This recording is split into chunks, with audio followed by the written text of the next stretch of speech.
Dear students, welcome to गेट्स Smashers. आज की इस वीडियो में बहुत ही इंपॉर्टेंट टॉपिक एक्सप्लेन करने जा रहा हूं, acid properties and base properties. Guys, आपको पता है कि जितनी भी बैंकिंग एप्लीकेशंस आप लोग यूज करते हो वो सारी की सारी डेटाबेस को यूज करती हैं। सिमिलरली इंस्टाग्राम, यूट्यूब, ये सब भी क्या कर रहे हैं? डेटाबेस को यूज कर रहे हैं। लेकिन इन दोनों का डेटाबेस को हैंडल करने का जो स्टाइल है ना, वो अलग अलग है। कैसे? जितनी भी बैंकिंग एप्लीकेशंस है जहां पे मॉनेटरी पैसे वाली चीजें हैं, पैसों की लेन देन है, वो मेनली यूज करती हैं एसिड प्रॉपर्टीज को। और जितने भी सोशल मीडिया जिसके अंदर हम नो सीक्वल या अनस्ट्रक्चर्ड डेटा की बात करते हैं, वो मेनली फॉलो करती हैं बेस प्रॉपर्टीज को। क्या डिफरेंस है वो फटाफट से आप करते हैं। देखो, एसिड प्रॉपर्टीज तो मैं बहुत पहले ऑलरेडी गेट्स मैशर चैनल पे पढ़ा भी चुका हूं और प्राउडली ये बोल भी सकता हूं कि अराउंड 2.1 मिलियन सबसे ज्यादा व्यूज है आप लोगों की वजह से ही है। तो भैया आप वहां से पूरी डिटेल में पढ़ सकते हो, लेकिन मैं थोड़ा सा आपको ओवरव्यू दे देता हूं। एटॉमिसिटी प्रॉपर्टी का मतलब क्या होता है? या तो ट्रांजैक्शन पूरी चलेगी या उसका एक भी ऑपरेशन नहीं होगा। ये याद रखना, 1 एंड 0, या तो पूरी चलाओ या बिल्कुल ना चलाओ। कंसिस्टेंसी, जब ट्रांजैक्शन स्टार्ट हो रही है और जब ट्रांजैक्शन कंप्लीट हुई तो जो टोटल अमाउंट का जो सम है ना, वो बराबर होना चाहिए। एग्जांपल के तौर पे ए से बी में आप पैसे ट्रांसफर कर रहे हो। लेट्स सपोज ए में 100 रुपए है, बी में 200 रुपए है। अभी आपने ट्रांजैक्शन नहीं की, टोटल अमाउंट कितना है जी? 300। आपने 50 रुपए ट्रांसफर कर दिए, इसके पास कितने बचे? 50। इसके पास कितने हो गए? 250। तो ट्रांजैक्शन कंप्लीट होने के बाद अमाउंट टोटल क्या है? 300। पहले कितना था? 300। This is all about consistency. Banking में बहुत ज्यादा जरूरी है। आइसोलेशन, अब आप एक ट्रांजैक्शन तो कर नहीं रहे हो, एक सिस्टम पे हजारों लाखों ट्रांजैक्शंस हो रही हैं, तो आपस में इंटरफेयर ना करें transactions, that is called isolation. Durability, मतलब कहने का कि जो चेंजेस आपने कर दिए वो परमानेंटली सेव होने चाहिए। ऐसा नहीं कि पावर ऑफ हो गई और आपके जो चेंजेस हैं वो लॉस हो गए। परमानेंट जो है वो ड्यूरेबल होना चाहिए।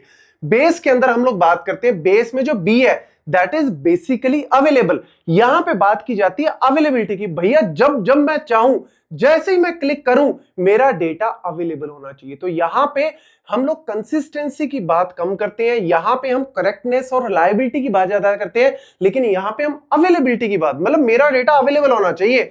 चाहे आप थोड़ा सा डिले कर दो, कुछ भी हो जाए, लेकिन आपका जो डेटा है वो हमेशा क्या होना चाहिए? अवेलेबल होना चाहिए, बिल्कुल भी डिले नहीं होना चाहिए। देन एस का मतलब है सॉफ्ट स्टेट। सॉफ्ट स्टेट का बेसिकली मतलब क्या है? जैसे आप लोग YouTube पे या इंस्टा पे कोई भी पोस्ट डालते हो, अब उसके ऊपर कुछ व्यूज आते हैं, लाइक्स आते हैं। लेट्स सपोज आपने कोई पोस्ट डाली, 1 घंटे बाद आपने चेक किया, व्यूज आ गए जी उसके ऊपर 10,000। आपके फ्रेंड ने चेक किया तो उसको दिखा रहा है 10,020, किसी और ने चेक किया तो उसको दिखा रहा है 10,050। मतलब डिफरेंस आ रहा है थोड़ा सा, इससे कोई फर्क नहीं पड़ता। हम लोग बात करते हैं कि हमारा डेटा हमेशा अवेलेबल होना चाहिए।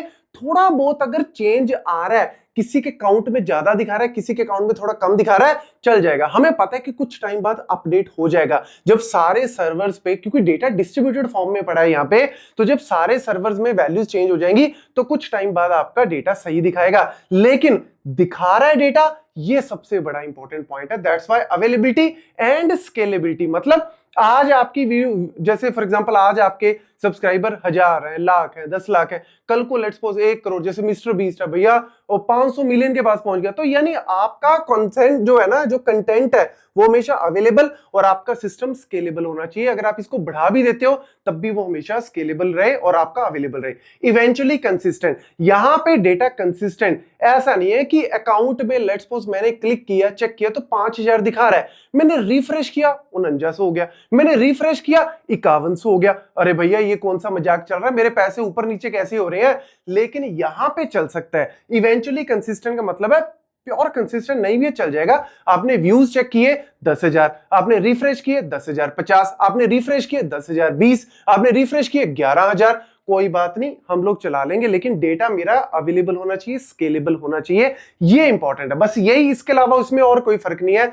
डेटा कंसिस्टेंसी, स्ट्रांगली कंसिस्टेंसी की बात कर रहे हैं, लेकिन यहां पे कंसिस्टेंसी हम लोग थोड़ा सा झेल लेंगे, कोई बात नहीं, ऊपर नीचे आ सकता, कोई दिक्कत नहीं है। लेकिन इसी वजह से ये मेनली यूज होता है एक तो सीक्वल डेटाबेस में, स्ट्रक्चर डेटा में, और स्पेशली बैंकिंग या फिर पेमेंट वाली या फिर बुकिंग एप्लीकेशन में, जहां पे लेट्स सपोज 2 सीटें बची, आपने 2 सीटें बुक करवा ली, ऐसा ना हो कि उसके बाद 4 सीटें और दिखा रहा है, या आपने 2 सीटें बुक करवा ली, पेमेंट कर दी, आपको दिखा रहा है नहीं जी आपकी जगह किसी और ने सीटें ले ली। ऐसा कुछ यहां पे अलाउड नहीं है।